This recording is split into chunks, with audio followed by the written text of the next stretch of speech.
শুভ সন্ধ্যা বন্ধুরা।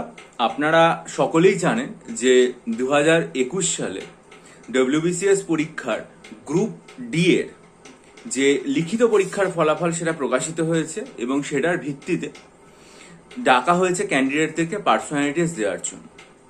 আমরা যদি গ্রুপ ডি এর যে কাট অফ মার্কস যেটাকে বলা হয়ে থাকে, অর্থাৎ সেটাকে পার্সোনালিটি টেস্টের ভিত্তিতে দেখি, তাহলে যেটা দেখতে পাবো সেটা হচ্ছে 769 হয়েছে, যেটা গ্রুপ সিতে যে পার্সোনালিটি এসেছিল তার থেকেও বেশি। এবার এই যে নম্বর 769 সেটা কিন্তু যথেষ্ট বেশি, এবং গ্রুপ ডিতে রিটেন ক্লিয়ার করে ইন্টারভিউতে যাওয়ায় যে বর্তমানে ক্রমশ কতটা কঠিন হয়ে পড়ছে, এই যে কাট অফ মার্ক সেটা হচ্ছে তার সবচেয়ে বড় প্রমাণ। আমরা যদি এই 769 যে নম্বরটা রয়েছে সেটাকে বিভিন্ন ভাগে ভাগ করে দেখি, তাহলে আমরা মোটামুটি কিরকম ভাবে পেতে পারি। দেখুন, সবার প্রথমে আমি আসব ইতিহাস ভূগোল অর্থাৎ পেপার 3 জেনারেল স্টাডিজ 1 পেপারে, কারণ এই পেপারটা আমরা প্রচন্ড ভালো করে পড়ি।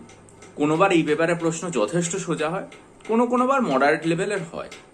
আমরা আমাদের আলোচনার সুবিধার জন্য যেটা ধরে নিলাম যে পেপার 3তে আমরা কম বেশি 150 মতো নম্বর স্কোর করতে পারব। এর পরবর্তীকালে যে পেপারটা আমরা সবচেয়ে গুরুত্ব দিয়ে পড়ে থাকি সেটা হচ্ছে পেপার 5 সংবিধান এবং অর্থনীতি। এর প্রশ্নও বিভিন্ন সময় খুব সোজা হয়েছে, কখনো কখনো কঠিন হয়েছে ইকোনমিক্সের পার্টে। ফলে এর উত্তরটা, এর প্রাপ্ত নম্বর কিছুটা কম হবে পেপার 3 থেকে, সেটা ধরা যাক হলো 140। এবারে আপনি একটা জিনিস দেখুন, সেটা হচ্ছে যে সায়েন্সের পেপারে যে সমস্ত প্রশ্ন আসছে বা সায়েন্সের পেপারে পরীক্ষার্থীদের যেরকম প্রস্তুতি থাকে বা যেরকম একটা ভয় কাজ করে, তাতে বহু পরীক্ষার্থী যে খুব ভালো নম্বর পেতে পারে তা কিন্তু নয়।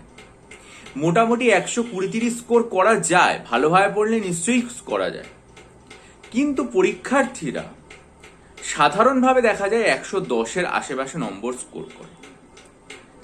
যে কারণে এই নম্বরটাকে বাড়ানোর জন্য আমি এখন যেটা চেষ্টা করছি আমার অনলাইন ব্যাচগুলোতে আস্তে আস্তে করবো ভবিষ্যতে, বিভিন্ন সায়েন্সের এমসিকিউ স্টাডি মেটেরিয়ালগুলোতে ইংরেজিতে আলোচনা করে দিতে। কারণ ইংরেজিতে আলোচনা করলে ডাব্লিউবিসিএস মেন্সের ক্ষেত্রে অনেকটা সুবিধা হয় উত্তর তৈরি করার জন্য।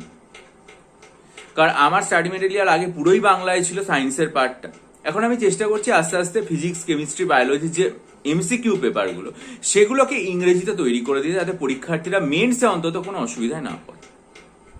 কিন্তু তাও অধিকাংশ পরীক্ষার্থীকে আমি দেখেছি এই যে পেপারটা সেটাতে 110-এর বেশি তারা স্কোর করতে পারে না। তাহলে তুমি একটা জিনিস দেখো যে পেপার 3তে তোমার 150, পেপার 4-এ 140 এবং পেপার 4-এ 110 এবং পেপার 5-এ তুমি 140 পেলে। তোমার বাকি থেকে গেল কোন পেপারগুলো?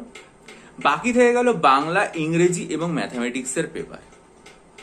এবার ম্যাথামেটিক্সের পেপারটা কিন্তু বর্তমানে ভীষণ জরুরি হয়ে পড়ছে, কারণ এই পেপারে যারা ব্যাংকিং সেক্টর বা যারা সিজিএল, সিএইচএসএল এই সমস্ত পরীক্ষা দেয় তাদের কোট অ্যান্ড কোট অ্যাডভান্স ম্যাথে আর কোনো রকম অসুবিধা থাকছে না।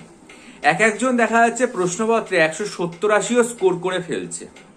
তাই যারা শুধুমাত্র পিএসসি ওরিয়েন্টেড পরীক্ষা দাও তাদের এই জিনিসটা সবসময় মাথায় রাখতে হবে যে তারাও প্রস্তুতি এমন ভাবে নাও যাতে ন্যূনতম 160 নম্বর মতো স্কোর করতে পারো। অর্থাৎ তুমি আগের মতো 140-130 নম্বর পেয়ে মেন কোয়ালিফাই করে যাবে, সেই জায়গা কিন্তু এখন আর নেই। বাকি থাকলো বাংলা এবং ইংরেজি পেপার। ধরে নিচ্ছি একজন পরীক্ষার্থী ইংরেজিতে যথেষ্ট দুর্বল, হতে পারে সে খুব একটা ভালো লিখতে পারে না, সে পাচ্ছে হচ্ছে 80। বাংলার ক্ষেত্রে অপেক্ষাকৃত সে সবল, ভালো লিখতে পারে মাতৃভাষা। আর আমরা ইদানিংকালের বাংলা প্রশ্নপত্রগুলো যদি দেখি তাহলে দেখবো যে সেগুলোতে কিন্তু প্রশ্নপত্রের নম্বর পাওয়ার মতো প্রশ্ন হয় এবং লেখা যায়, তাহলে 130। অর্থাৎ নম্বরগুলোকে যদি আমরা যোগ করি, বাংলা 130, ইংরেজি 80, পেপার 3 150, পেপার 4 110, পেপার 5 140 এবং পেপার 6 ম্যাথামেটিক্সের যে পেপার সেটাতে 160 নিয়ে দেখবে 770 হচ্ছে। এবার এই নম্বরটা পেলে কিন্তু তুমি শেষ পর্যন্ত চাকরি পাবে না, এটা তুমি পিটিতে কল পেলে। এরপর আরো অনেকটা বেশি নম্বর, অন্তত 50-60 নম্বর বেশি পেলে তবে তুমি চাকরির জায়গায় থাকবে। এবং সেই যে নম্বরটা সেটা জোর কিন্তু তোমার পড়ছে ডেসক্রিপটিভ পেপারগুলোতে এবং ম্যাথ জিআই পেপারে। তাই আমি তোমাদের সবসময় বলবো যে তোমরা তোমাদের প্রস্তুতির ক্ষেত্রে সবচেয়ে গুরুত্ব পেপার 3 এবং পেপার 5-এ দাও, এতে সমস্যার কোনো জায়গা নেই, কিন্তু পাশাপাশি সায়েন্সের পেপারগুলোকে উন্নত করো, প্রচুর এমসিকিউ প্র্যাকটিস করো, যেভাবে আমি আমার অনলাইন ব্যাচগুলোতে এখন করাচ্ছি, যাতে পরীক্ষার্থীরা এখানে আরো বেশি বেশি নম্বর স্কোর করতে পারে। Number 1। Number 2, advance math quote and quote যেটাকে বলে সেগুলোকে আরো বেশি করে প্র্যাকটিস করা শুরু করো, যাতে যারা সিজিএল সিএইচএসএল ব্যাংকিং সেক্টরে পরীক্ষা দেয় তাদের সাথে তুমি সমানভাবে কম্পিট করতে পারো। 3 নম্বর সেটা হচ্ছে ডেসক্রিপটিভ বাংলা এবং ইংরেজি রাইটিং প্রস্তুত করো, যেটা বাজার চলতি লেখার থেকে আউট অফ দ্য বক্স হবে, যেটা আমি সবসময় চেষ্টা করি। এমন ভাবে তোমার উপস্থাপনা হবে না যে পরীক্ষকই তোমার লেখা দেখে আগ্রহী হয়ে নম্বরটা দেবে।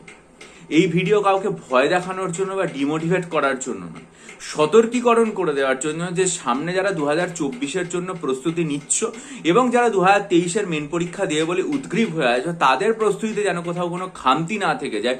বিশেষ করে ম্যাথ জিআই, বাংলা এবং ইংরেজি পেপার, কারণ আমি জানি বাকি পেপারগুলোতে তোমরা ভালো করে প্রস্তুতি নাও, এবং অবশ্যই সায়েন্সকেও কিন্তু আর উপেক্ষা করবে না। চেষ্টা করো খুব ভালোভাবে তৈরি করতে এবং প্রচুর এমসিকিউ প্র্যাকটিস করতে, যাতে ভালো নম্বর পেতে পারো। আর যদি মনে করো মিসলেনিয়াস বা ক্লার্কশিপের জন্য মক টেস্ট নেবে, তাহলে এই সংক্রান্ত নতুন যে ভিডিও সেটা আমি চেষ্টা করছি আজ আনবো। আর অলরেডি 26শে মার্চের একটা ভিডিও আমি করেছিলাম, যেখানে আমি বলেছিলাম মিসলেনিয়াসের আমি এখনো পর্যন্ত টোটাল 18 এবং ক্লার্কশিপের 10টা মক টেস্ট তৈরি করেছি। অনেক পরীক্ষার্থী আগ্রহী হয়ে নিয়েছে। যদি তোমরা নিতে চাও, ডেসক্রিপশন বক্সে আমি ভিডিওর লিঙ্কটা দিলাম, ভিডিওটা খুব মনোযোগ দিয়ে দেখে আমার সাথে ইমেলের মাধ্যমে যোগাযোগ করো। আর একটা কথা বলে দেবো যে প্রস্তুতি কিন্তু মেন্সের জন্য এখন থেকেই নিতে হবে। তোমার প্রিলিমসের রেজাল্ট বেরোবে, তারপরে প্রস্তুতি নেবো, তাহলে কিন্তু আর শেষ পর্যন্ত পাস করে ওঠা যাবে না, এবং অপশনালও এখন থেকে পড়তে হবে। ভালো করে প্রস্তুতি নাও, ভালো থেকো, বিজয়ী হও, সফল হও। চ্যানেলটা সাবস্ক্রাইব করো, বেল আইকন টিপে দাও, এবং অবশ্যই ভিডিওটা লাইক করে বন্ধুদের মাঝে ছড়িয়ে দাও। ভালো থেকো, বিজয়ী হও।